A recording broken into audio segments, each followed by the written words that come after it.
నమస్తే, welcome to Swaraj news. ముందుగా headlines.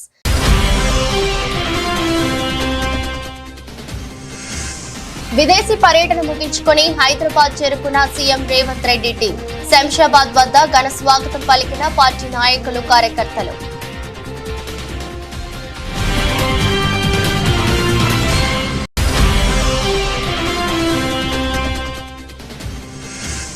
రాష్ట్రంలో శాంతి భద్రతలు క్షీణించాయంటూ ప్రభుత్వంపై మాజీ సీఎం జగన్ ఆరోపణలు. కూటమి ప్రభుత్వం కక్ష సాధింపు చర్యలకు పాల్పడిందని ఆగ్రహం.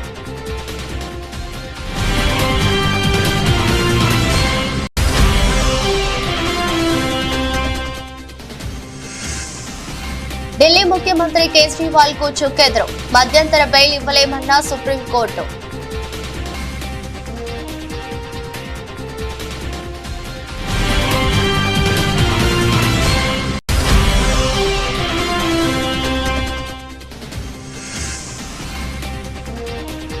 నేడు రాష్ట్ర వ్యాప్తంగా ఓపీ సేవలు బంద్. నిరసనకు దిగిన జూనియర్ డాక్టర్లు.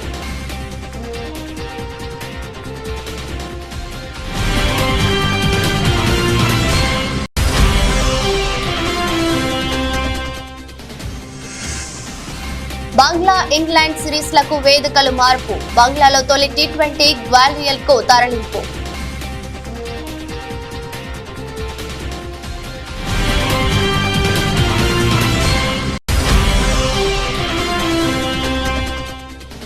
కొనుగోళ్లకు దూరంగా 79,000 దిగువకు సెన్సెక్స్.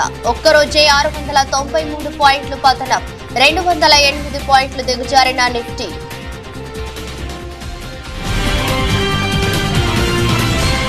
అమెరికా, దక్షిణ కొరియా దేశాల్లో పర్యటనను విజయవంతంగా ముగించుకుని ముఖ్యమంత్రి రేవంత్ రెడ్డి తిరిగి హైదరాబాద్ చేరుకున్నారు.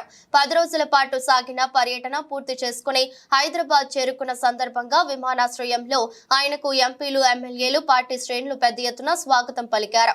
ముఖ్యమంత్రి నేతృత్వంలో పరిశ్రమలు, ఐటీ శాఖ మంత్రి, ఇతర ఉన్నత స్థాయి అధికారుల బృందంతో సాగిన ఈ పర్యటన తెలంగాణ రాష్ట్ర ఆర్థికాభివృద్ధి, ప్రత్యక్షంగా పరోక్షంగా యువతకు ఉద్యోగ ఉపాధి కల్పనకు దోహదపడే పెట్టుబడులే లక్ష్యంగా సాగింది.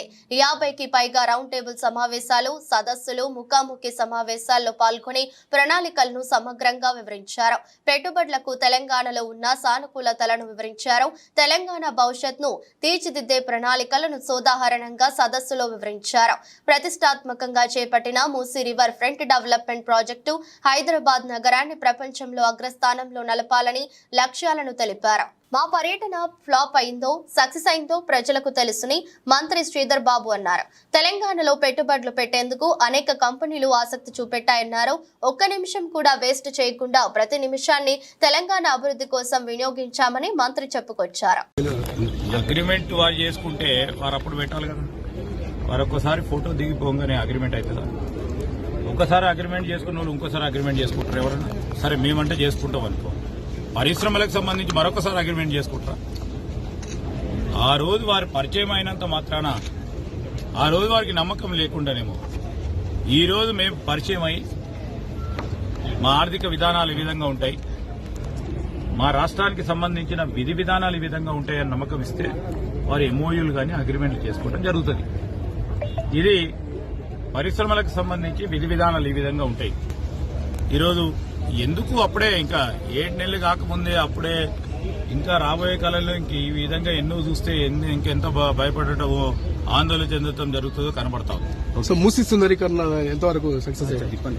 మూసీ సుందరీకరణకు సంబంధించి ఈరోజు ప్రపంచ బ్యాంక్ ప్రతినిధులతో, వారి అధ్యక్షులతో కూడా మాట్లాడి ఈరోజు ఈ నగరానికి సంబంధించిన మూసీ నది నల్గొండ జిల్లా వరకు కూడా ఆ ప్రాంత రైతులకు కానీ ఇక్కడున్న నీటి వనరులను పెంచడానికి కానీ ఉపయోగపడే కార్యక్రమం జరుగుతుంది.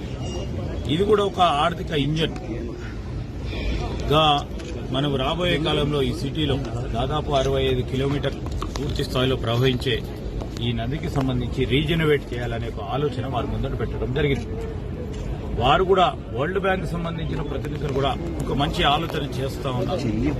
దీనికి సంబంధించి కూడా మేము మా వంతు సహకారం అందించే ప్రయత్నంలో ముందుంటామని కూడా వారు చెప్పడం జరిగింది.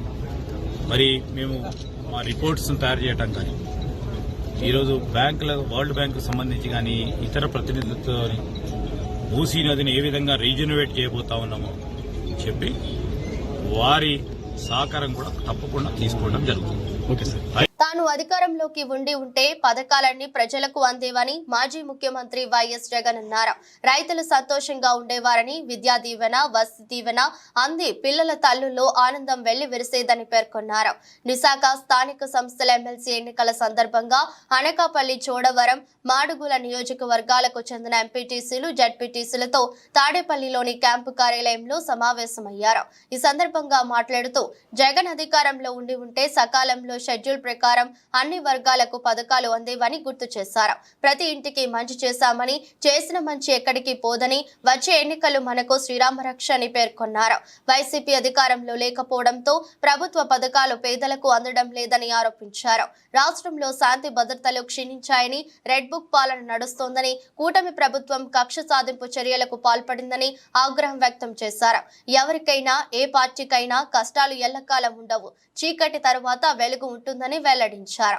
చంద్రబాబు ప్రజలకు ఆశ చూపి గెలిచారని, అధికారంలోకి వచ్చిన తర్వాత బాబు నైజం బయటపడిందని ఎద్దేవా చేశారు. ఈ రోజు కూడా ప్రతి వైఎస్ఆర్సీపీకి సంబంధించిన ప్రతి కార్యకర్త, ప్రతి నాయకుడు కూడా ప్రతి గ్రామంలోని ప్రతి ఇంటికి కూడా తలెత్తుకొని సగర్వంగా ప్రతి ఇంటికి పోగలుగుతాం. మా ఎన్నికల మేనిఫెస్టోలో మేము ఇవన్నీ చెప్పాము. చెప్పిన ప్రతిదాన్ని కూడా ఒక బైబిల్గా, ఒక ఖురాన్గా, ఒక భగవద్గీతగా భావిస్తూ ఏకంగా 99% హామీలు అమలు చేసి మేము మన్నలను పొందగలిగాము. మాకు కోవిడ్ లాంటి సమస్యలు ఎదురైనా కూడా ఏ రోజు సాకులు చూపించలేదు, ఏ రోజు ఇవ్వకుండా ఉండడానికి కోసం కారణాలు వెతుక్కోలేదు. మా నాయకుడైనా, మా పార్టీ అయినా, మేమైనా విలువలతో రాజకీయాలు చేశాం, విశ్వసనీయతతో రాజకీయాలు చేశాము అని ప్రతి ఇంటికి వెళ్ళి సగర్వంగా తలెత్తుకుని చెప్పగలిగే మనం చేసిన మంచి ప్రతి ఇంట్లో కూడా ఇవాళటికి కూడా బ్రతికే ఉంది.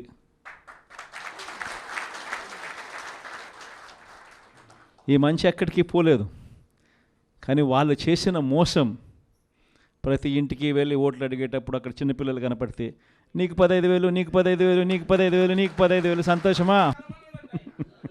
ఇవన్నీ మన కళ్ళ ముందన్నీ చూసినాం.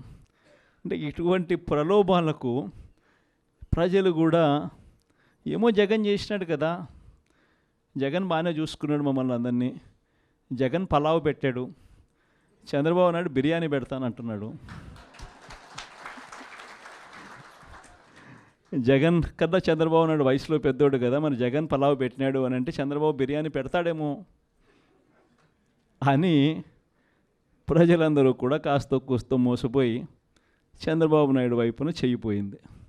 కేవలం 2.5 నెలల్లోనే ఒక ప్రభుత్వం మీద ఇంత వ్యతిరేకత రాగలుగుతుందా అన్న ప్రశ్నకు ఏదైనా ఎగ్జాంపుల్ ఏదైనా ఉంటుంది అని అంటే అది చంద్రబాబు నాయుడు గారి ప్రభుత్వమే అని చెప్పి కూడా చెప్పచ్చు. ప్రధానమంత్రి నరేంద్ర మోదీ పిలుపు మేరకు ఏక్ పెడ్ మాకే నామ్ కార్యక్రమంలో భాగంగా మొక్కలు నాటిన మల్కాజ్గిరి పార్లమెంట్ సభ్యులు ఈటెల రాజేందర్ కుటుంబాన్ని పోషించడంలో, మంచి చెడు చూడడంలో తల్లి పాత్ర ఎంత గొప్పదో మానవాళిని కాపాడే వృక్షాల పాత్ర కూడా అంత గొప్పదని వ్యాఖ్యానించారు. ప్రపంచం ఎంత అభివృద్ధి చెందినప్పటికీ అన్ని దేశాలు ఆందోళన చెందుతున్న అంశం గ్లోబల్ వార్మింగ్. ప్రకృతి విధ్వంసం అయిపోతుంది, ఎకలాజికల్ బ్యాలెన్స్ తప్పిపోతుంది, మనిషి మనుగడే ప్రశ్నార్థకంగా మారింది. 50 డిగ్రీలకు ఎండ తీవ్రత పెరిగిపోతుంది. ఇప్పుడున్న ఈ పరిస్థితుల్లో జీవకోటికి రక్షణ ఇచ్చేది, తల్లిలాగా కాపాడేది చెట్టు అని గుర్తించి ఇవాళ నరేంద్ర మోదీ అనేక రకాల రిఫార్మ్స్ తీసుకువచ్చారన్నారు. కుటుంబాన్ని పోషించడంలో, కుటుంబం మంచి చెడు చూడడంలో తల్లి పాత్ర ఎంత గొప్పదో ఇవాళ సమాజాన్ని, మానవాళిని కాపాడేటువంటిది వృక్షాలు మాత్రమే. ప్రపంచవ్యాప్తంగా ఎంత అభివృద్ధి చెందినప్పటికి కూడా అన్ని దేశాలు ఆందోళన చెందుతున్న అంశం గ్లోబల్ వార్మింగ్ గురించి. ప్రకృతి విధ్వంసం అయిపోతుంది, ఎకలాజికల్ బ్యాలెన్స్ తప్పిపోతూ ఉంది, మనిషి మనడే ప్రశ్నార్థకంగా మారింది. 40 డిగ్రీలున్న ఎండ 48 డిగ్రీలకు 50 డిగ్రీలకు పెరిగిపోతూ ఉంది. ఇప్పుడున్న ఈ పరిస్థితుల్లో జీవకోటికి రక్షణ ఇచ్చేది, తల్లిలాగా కాపాడేది చెట్టు అని చెప్పి గుర్తించి ఇవాళ నరేంద్ర మోడీ గారు అనేక రకాల రిఫార్మ్స్ తీసుకొచ్చిండ్రు. వారు ఒక పిలుపునిచ్చింది దేశ ప్రజానికానికి, ప్రతి కుటుంబం మీ అమ్మ పేరిట ఒక మొక్కను నాటండి, దాన్ని పెంచండి, ప్రకృతిని కాపాడుకోండి అని చెప్పి ఈ పిలుపది ఇచ్చిండ్రు. కంటోన్మెంట్లో వేల ఎకరాల భూములు ఉంటాయి కాబట్టి ఒక ఇంచు కూడా వేస్ట్ కాకుండా ఈ కంటోన్మెంట్లో ఉన్నటువంటి ఖాళీ జాగాలలో మొక్కలు నాటే ప్రోగ్రాం కోసం ఇవాళ శ్రీకారం చుట్టడం జరిగింది.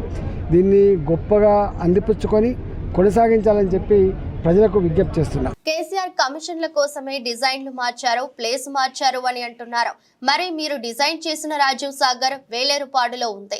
ఇప్పుడు ఆ వేలేరుపాడు ఆంధ్రలో ఉంది. తెలంగాణ ప్రభుత్వం ఆంధ్రలో వెళ్లి ప్రాజెక్టు కట్టదు కదా అని ఎమ్మెల్సీ తాత మధు ప్రశ్నించారు. ఈ విషయమై ఆయన మాట్లాడుతూ కాంట్రాక్టర్లతో కుమ్మక్కై ప్రాజెక్టు కాస్ట్ పెంచారని మాట్లాడుతున్నారు. మీరు ప్రాజెక్టు డిజైన్ చేసినప్పుడు అక్కడ భూమి విలువ ఎంత, స్టీల్ సిమెంట్ కాస్ట్ ఎంత, ల్యాండ్ ప్రాసిక్యూర్మెంట్ ఎంత రేటు పెరిగింది అంటూ ధ్వజమెత్తారు. సీతారామ ప్రాజెక్టుకి అన్ని పర్మిషన్లు మేమే తెచ్చామని మంత్రి ఉత్తమ్ కుమార్ రెడ్డి మాట్లాడుతున్నారు. అతను సోయ ఉండి మాట్లాడుతున్నారో సోయ లేక మాట్లాడుతున్నారో అర్థం కావడం లేదని విమర్శించారు. అవినీతి కోసం డిజైన్లు మార్చారు, ప్లేస్ మార్చారు. మరి వాళ్ళకు ఉండాలిగా ఆలోచన. వారు కూడా రాష్ట్రానికి ఒక ఉప ముఖ్యమంత్రి కూడా, ఆయన మంత్రిగా ఉన్నాడు, కేంద్రంలో కూడా పనిచేసి వచ్చాడు. ఎందుకు మార్చాల్సి వచ్చింది? మీరు చేసిన రాజీవ్ సాగరు ఎక్కడ మీరు డిజైన్ చేసింది? వేలేరుపాడులో. వేలేరుపాడు ఇప్పుడు తెలంగాణలో ఉందా? ఆంధ్రాకి వెళ్ళిపోయింది అది. మరి తెలంగాణ ప్రభుత్వం ఏర్పడ్డాక, తెలంగాణ రాష్ట్రం వచ్చినాక వెళ్ళి పాత డిజైన్ ప్రకారం వేలేరుపాడులో ప్రాజెక్టు కట్టలే వరకు ఆ విషయం తెలుసు కదా. మీరిచ్చేదేమో వాళ్ళు 3 లక్షల ఎకరాలకు డిజైన్ చేశారు, ఏది కాంగ్రెస్ ప్రభుత్వం. కానీ కేసీఆర్ గారు 6,74,000 ఎకరాలకు డిజైన్ చేయించారు. ప్రాజెక్టు కాస్ట్ పెంచారు, కాంట్రాక్టర్తో కమ్మక్కు కట్టడానికి అంటారు. మీ ప్రాజెక్టు మీరు డిజైన్ చేసినప్పుడు అక్కడున్న భూమి విలువ ఎంత? కాలువలు తవ్వడానికి ఆ భూమి మీరు మొబిలైజేషన్కి కావలసిన డబ్బు ఎంత? స్టీల్ రేట్ ఎంత పెరిగింది? సిమెంట్ రేట్ ఎంత పెరిగింది? ల్యాండ్ ప్రొక్యూర్మెంట్కి ఎంత రేటు పెరిగింది? ఇవాళ పాలేరు భక్త రామదాస్ కట్టకముందు 50,000, 60,000, ₹1,00,000 భూమి ఉండేది. ఇవాళ ఎవరైనా ఇస్తారండి? ఇవాళ 25 లక్షల రూపాయలు తక్కువ ఎక్కడ పాలేరులో లేదు. నేను చెప్పడం కాదు, స్వయంగా ఆనాడు మంత్రిగా ఉన్న తుమ్మల నాగేశ్వరరావు చెప్పిన విషయం ఇది. నేను గుర్తు చేస్తా ఉన్నా మీడియా ద్వారా. ఆ రోజు 50,000 ఉన్న భూమిని 10,000, 20,000 గవర్నమెంట్ రేటుకి మీరు ల్యాండ్ ప్రొక్యూర్మెంట్ చేసేవాళ్ళు ప్రభుత్వ అవసరాల కోసం. ఇవాళ 25 లక్షలు ఉన్న భూమిని ప్రభుత్వం ఎంత పే చేయాల్సి వస్తుందో రైతులకు మీ అందరికీ తెలుసు. రాష్ట్ర వ్యాప్తంగా ఇవాళ ఓపీ సేవలను బహిష్కరిస్తున్నట్లు జూనియర్ డాక్టర్లు ప్రకటించారు. కోల్కతాలో జూనియర్ డాక్టర్ పై అత్యాచార ఘటనను నిరసిస్తూ బుధవారం ఓపీ సేవలకు దూరంగా ఉండనున్నట్లు జూడాలు తమ ప్రకటనలో పేర్కొన్నారు. ఈ మేరకు ప్రభుత్వానికి నోటీసులు అందజేశారు. దాంతో ఇవాళ ప్రభుత్వ ఆసుపత్రుల్లో వైద్య సేవలకు అంతరాయం కలిగే అవకాశం ఉంది. ఈ నేపథ్యంలో అధికారులు ప్రత్యామ్నాయ ఏర్పాట్లు చేస్తున్నారు. కోల్కతాలో యువ వైద్యురాలి అత్యాచార ఘటన దేశాన్ని కుదిపేస్తోంది. వైద్యురాలిపై అత్యాచారానికి తెగబడిన కామాంధుడు అత్యంత పాశవికంగా వ్యవహరించాడు. బాధితురాలి మర్మాంగాలు, కళ్ళు, నోటి నుంచి రక్తస్రావం, మెడ, కాళ్ళు, చేతులు, గోళ్లకు గాయాలైనట్లు పోస్టుమార్టం నివేదికలో వెల్లడైంది. ఇది ఆత్మహత్య కాదని, ఖచ్చితంగా లైంగిక దాడి చేసి చంపేశాడని పోలీసులు పేర్కొన్నారు. ఈ కేసులో సంజయ్ రాయ్ అనే వ్యక్తిని పోలీసులు ఇప్పటికే అరెస్ట్ చేశారు. అనుబంధ వాలంటీర్ గా పనిచేస్తున్న నిందితుడు తన పోకిరి చేష్టలతో తరచూ సదరు వైద్యురాలని ఇబ్బందులకు గురి చేసేవాడని పోలీసుల విచారణలో తెలిసిందే. కాగా వైద్యురాలి అత్యాచారాన్ని నిరసిస్తూ దేశవ్యాప్తంగా ఆందోళనలు కొనసాగుతున్నాయి. బాధితురాలికి న్యాయం జరగాలని డిమాండ్తో సోమవారం దేశవ్యాప్తంగా వైద్య సేవలు నిలిపివేశారు. దేశంలోని అనేక నగరాల్లోని పలు ఆసుపత్రుల్లో ఓపీ సేవలు నిలిచిపోయాయి. అయితే అత్యవసర సేవలకు మాత్రం వైద్యులు మినహాయింపు ఇచ్చారు. Gandhi stands with Gandhi stands with Gandhi stands with We want justice. We want justice. We want justice. We want justice. Justice delayed. Justice denied. Justice delayed. Justice denied. Justice delayed. Justice denied. Justice delayed. Justice denied. Justice delayed. Justice denied. Justice delayed. Justice denied. We want justice. We want justice. Awaaz do. He wants justice. She wants justice. We all want justice. Awaaz do. Bhadradri Kothagudem జిల్లా భద్రాచలం పక్కన గల ఏటపాకలోని CRPF 212 battalion ఆధ్వర్యంలో హర్ ఘర్ తిరంగా కార్యక్రమం ఘనంగా జరిగింది. రేపు జరగనున్న స్వాతంత్ర దినోత్సవాన్ని పురస్కరించుకుని ఈ రోజు హర్ ఘర్ తిరంగా కార్యక్రమాన్ని నిర్వహించారు. ముందుగా సిఆర్పీఎఫ్ క్యాంపు వద్ద కమాండెంట్ దీపక్ కుమార్ శ్రీవాత్సవ్ జాతీయ జెండా ఊపి ర్యాలీ నిర్వహించారు. సిఆర్పీఎఫ్ క్యాంపు నుంచి 3 కిలోమీటర్లు ర్యాలీ నిర్వహించి అక్కడ ఉన్న పాఠశాలలో విద్యార్థులతో కలిసి జాతీయ జెండాలతో నినాదాలు చేశారు. అనంతరం పాఠశాల ఉపాధ్యాయులను సిఆర్పీఎఫ్ అధికారులు సన్మానించారు. हर घर तिरंगा, it's a Hindi word, हर घर तिरंगा. Tiranga is our what? Tricolor. So we are celebrating that every house have a Indian tricolor. So it's a very proud moment, and Indian government has celebrating this from 9th August to 15th August, and this is a part that we are approached to you to celebrate with you. Okay, so it's very big moment. Indian independence we will celebrating on tomorrow, but this campaigning is celebrating in whole week, and we should proud of our Indian struggle, the freedom fighter who struggled for Indian independence, and I think all of us born in this independence era, I think so. So, and what we must recognize their struggle, sacrifice, and many more things. So this Tiranga is the symbol of what? Unity and pride of our nation. So we are representing many parts of India, North India, South India.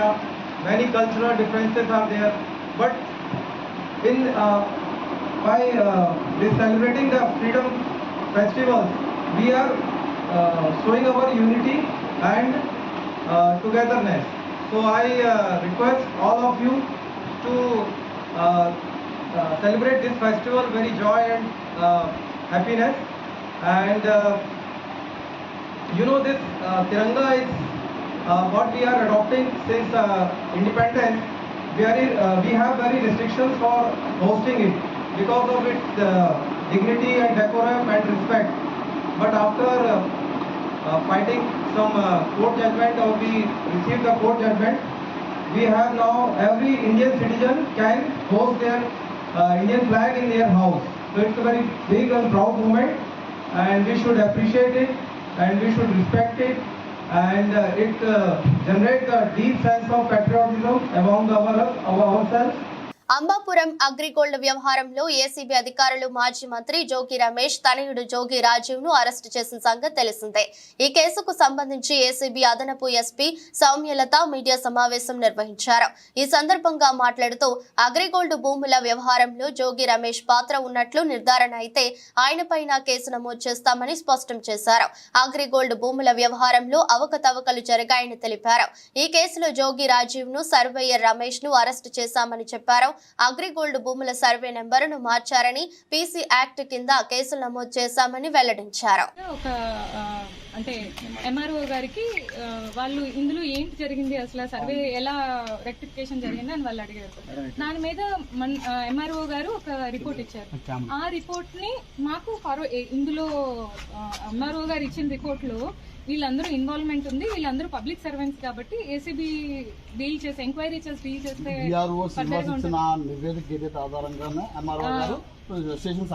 చేశారు. ఆ report మీద DG గారు మాకు further గా enquiry conduct చేసి దీని మీద proceed అవ్వమని మాకు పంపించడం జరిగింది. దాని మీద మేము ఎంక్వైరీ చేసి ప్రైమ్ ఆఫీసర్ ప్రూవ్ అయిన తర్వాత కేసు రిజిస్టర్ చేసాం. దాని మీద ప్రొసీడ్ అవుతున్నాం.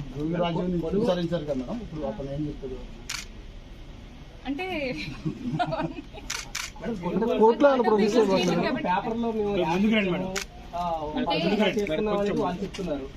అంటే ఒకటి కొనుగోలు చేసుకున్నప్పుడు మేము యాడ్ ఇచ్చామంటే ఇప్పుడు మేము 88 కొనుగోలు చేసుకున్నాము. 87 రెక్టిఫికేషన్. యాక్చువల్గా 87 అనేది అన్డివైడెడ్ అంటే అన్షెడ్యూల్డ్ ప్రాపర్టీ, అంటే దాన్ని ఎలాంటి సబ్ డివిజన్లు జరగలేదు కాబట్టి అందులో చాలా మంది ఉన్నారు. ఎవరి పోర్షన్ ఏంటి అనేది ఎక్కడ అందులో లేదు. అయితే అందులో సిఐడి వాళ్ళ ల్యాండ్ కొంత ఉందన్నమాట.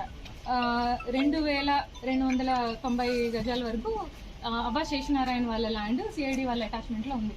అదే ప్రాపర్టీని వీళ్ళు ఇది వేసుకోవడం జరిగింది అనమాట, ప్రహరీ వేసుకోవడం జరిగింది. ఇప్పుడు ఈ మొత్తం మీరు చెప్తున్న దాంట్లో ఏదైతే ఇప్పుడు కోల్కతాలో మహిళా వైద్యురాలి అత్యాచారంపై గాంధీ ఆసుపత్రిలో నిరసన చేపట్టిన డాక్టర్లకు మంత్రి సీతక్క సంఘీభావం ప్రకటించారు. ఈ సందర్భంగా మంత్రి మాట్లాడుతూ కోల్కతా ఘటన దిగ్భ్రాంతికి గురి చేసిందన్నారు. మహిళలపై అఘాయిత్యాలు నిలువరించాలని, మహిళా దేవతతో సమానం, ఇప్పుడిప్పుడే మహిళలు బయటకి వస్తున్నారు. ఇలాంటి ఘటనలు మహిళలను మధ్య యుగాలకు తీసుకువెళ్తుందన్నారు. వైద్యులకు అండగా తాము నిలబడతామని, తరగతి గదుల నుంచి మహిళలను గౌరవించాలని నేర్పిస్తామని తెలిపారు. తప్పు చేసిన వారు ఎవరైనా ఉపేక్షించకూడదు. మహిళా రక్షణ ప్రతి ఒక్కరి బాధ్యత. మహిళా భద్రతపై ప్రతి ఒక్కరి ఆలోచన మారాలి. అందుకోసం కృషి చేస్తామని తెలిపారు. ఆరోగ్యశ్రీ పథకం ద్వారానే కాకుండా ఈ పథకం వర్తించని వ్యాధులకు పేదలను ఆదుకోవడానికి సీఎం రేవంత్ రెడ్డి లక్షల రూపాయలను మంజూరు చేస్తున్నారని ఎమ్మెల్యే నాగరాజు అన్నారు. హనుమకొండ జిల్లా కాజీపేట మండల పరిధిలోని 44, 45, 46, 64 డివిజన్లకు చెందిన 45 మంది బాధితులకు 11,14,500 రూపాయల చెక్కులను పంపిణీ చేశారు. అనంతరం కళ్యాణ లక్ష్మి షాదీ ముబారక్ లబ్ధిదారులకు 43,04,908 రూపాయల చెక్కులను పంపిణీ చేశారు. పంపడం జరిగింది. పంపిన కార్యక్రమంలో ఈరోజు మన డాక్టర్ కడియం కావ్య గారిని కూడా ఆహ్వానించడం జరిగింది. ఎందుకంటే వారు కూడా అందుబాటులో ఉంది. సో వారి ద్వారా కూడా మహిళా సొంత అందరికీ కూడా చెక్కులు పంపిణీ చేయడం జరిగింది. సుమారుగా మన కళ్యాణ లక్ష్మి 43 లక్షల చిల్లర చెక్కులు, అలాగే సిఎంఆర్ రిలీఫ్ ఫండ్ నుండి 11 లక్షల చిల్లర చెక్కులను తీసుకొని రావడం జరిగింది. చెక్కులను ఎవరైతే లబ్ధిదారులు ఉన్నారో వారందరికీ కూడా వేదిక ద్వారా వారందరికీ పంపిణీ చేయడం జరుగుతుంది. వారందరికీ కూడా ఎవరైతే ఇన్ని రోజుల నుండి వెయిట్ చేశారో వారందరికీ కూడా నా యొక్క హృదయపూర్వక ధన్యవాదాలు. వారు ఎలాంటి వీటి కోసం ఎవరు కూడా ఒక పైసా కూడా. హైదరాబాద్ లోని నాగోల్ మెట్రో స్టేషన్ వద్ద పార్కింగ్ నిర్వాహకులపై వాహనదారులు తిరగబడ్డారు.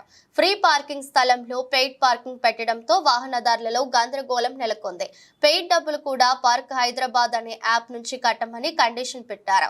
అయితే ఆ యాప్ గూగుల్ ప్లే స్టోర్ నుంచి డౌన్లోడ్ కాకపోవడంతో వాహనదారులు ఆందోళన చెందుతున్నారు. అసలే ఆఫీసులకు టైం అయిపోవడం, ఫ్రీ పార్కింగ్ తీసేయడంతో నిర్వాహకులతో వాహనదారులు గొడవకు దిగారు.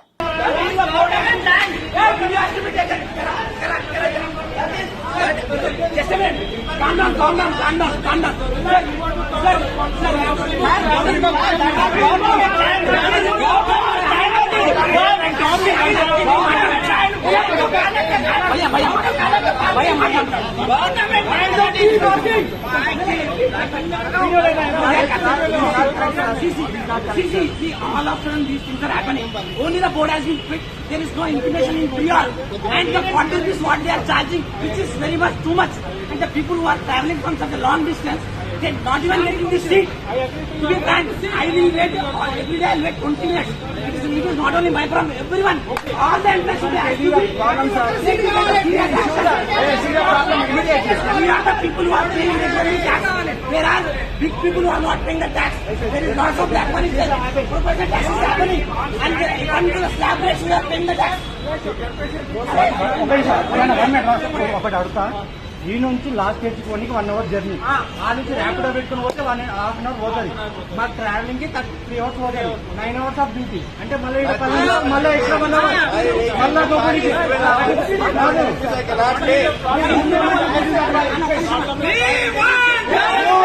మధ్య మద్యం కుంభకోణానికి సంబంధించిన సిబిఐ కేసులో ఢిల్లీ ముఖ్యమంత్రి ఆమ్ ఆద్మీ పార్టీ జాతీయ కన్వీనర్ అరవింద్ కేజ్రీవాల్ కి చుక్కెదురైంది. తన అరెస్టుకు వ్యతిరేకంగా కేజ్రీవాల్ దాఖలు చేసిన పిటిషన్ ను సుప్రీంకోర్టు తిరస్కరించింది. కేజ్రీకి మధ్యంతర బెయిల్ ఇవ్వలేమని పేర్కొంది. ఈ మేరకు కేజ్రీవాల్ వేసిన పిటిషన్ పై సిబిఐకి సుప్రీంకోర్టు నోటీసులు జారీ చేసింది. సిబిఐ కేసులో బెయిల్ కోరుతూ కేజ్రీవాల్ ఇటీవలే సుప్రీంకోర్టును ఆశ్రయించిన విషయం తెలిసిందే. సిబిఐ తనను అరెస్టు చేయడాన్ని దేశ అత్యున్నత న్యాయస్థానంలో సవాల్ చేశారు.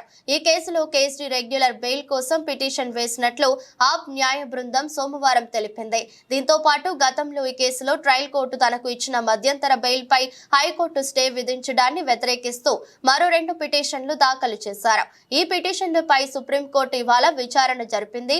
ఇరువురి తరపున వాదనలు విన్న ధర్మాసనం సీఎం కేజ్రీవాల్ కు ఈ కేసులో మధ్యంతరం బెయిల్ ఇవ్వలేమని స్పష్టం చేసింది.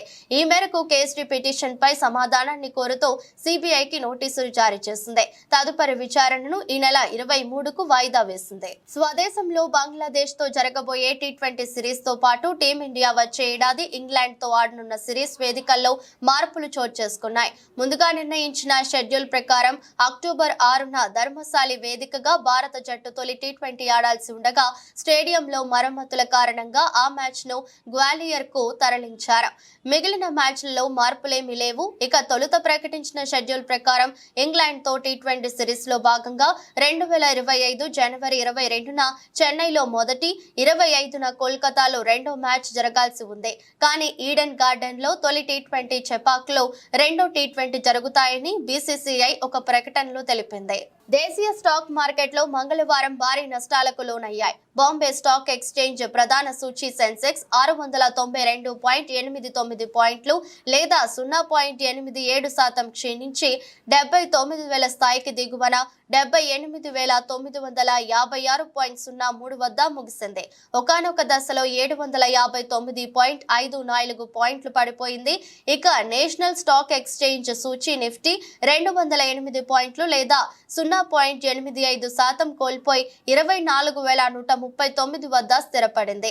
విదేశీ మదుపరుల పెట్టుబడుల ఉపసంహరణల మధ్య హెచ్డిఎఫ్సి బ్యాంక్, ఎస్బీఐ, ఐటీసీ షేర్లలో అమ్మకాల ఒత్తిడి కనిపించింది. హెచ్డిఎఫ్సి బ్యాంక్ షేర్ విలువ అత్యధికంగా 3% పైగా పడింది.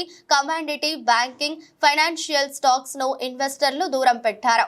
1.84% నుంచి 1.45% మేర కోల్పోయాయి. మెటల్, సర్వీసెస్, క్యాపిటల్ గూడ్స్ షేర్లు మదుపర్లను ఆకట్టుకోలేకపోయాయి.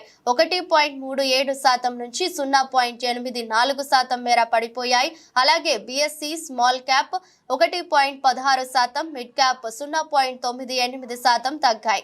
నిజానికి ఈక్విటీ మార్కెట్లు ఉదయం ఆరంభంలో స్వల్ప నష్టాలతోనే మొదలయ్యాయి. అయితే సమయం గడుస్తున్న కొద్దీ నష్టాలు పెరుగుతూ పోయాయి. జూలై నెలలో రిటైల్ ద్రవ్యోల్బణం ఆకర్షణీయ స్థాయిలో తగ్గుముఖం పట్టిన జూన్ నెలలో పారిశ్రామికోత్పత్తి సూచీ పతనం కావడం మార్కెట్ సెంటిమెంట్ ను దెబ్బతీస్తుంది.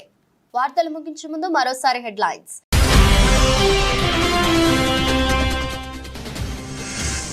విదేశీ పర్యటన ముగించుకొని హైదరాబాద్ చేరుకున్న సీఎం రేవంత్ రెడ్డి టీం. శంషాబాద్ వద్ద ఘన స్వాగతం పలికిన పార్టీ నాయకులు, కార్యకర్తలు.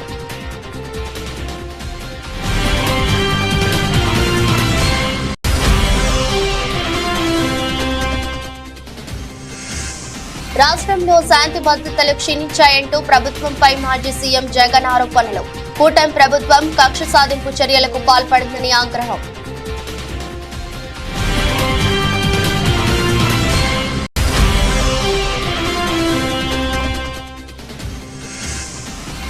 ఢిల్లీ ముఖ్యమంత్రి కేజ్రీవాల్ కు చుక్కెదురు. మధ్యంతర బెయిల్ ఇవ్వలేమన్న సుప్రీంకోర్టు.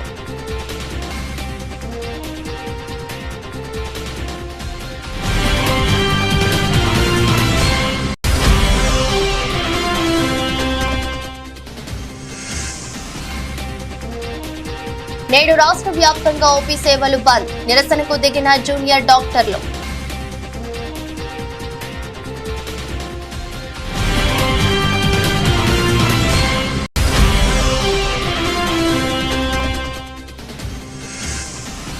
బంగ్లా, ఇంగ్లాండ్ సిరీస్లకు వేదికలు మార్పు. బంగ్లాలో తొలి T20 గ్వాలియర్ కు తరలింపు.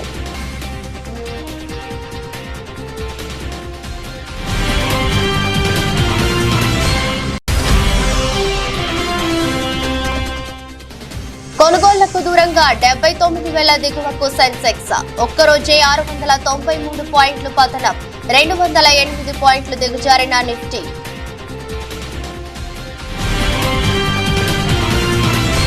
ఇదే బులెటిన్ మరో బులెటిన్లో మళ్ళీ కలుద్దాం. అంతవరకు సెలవు, నమస్కారం.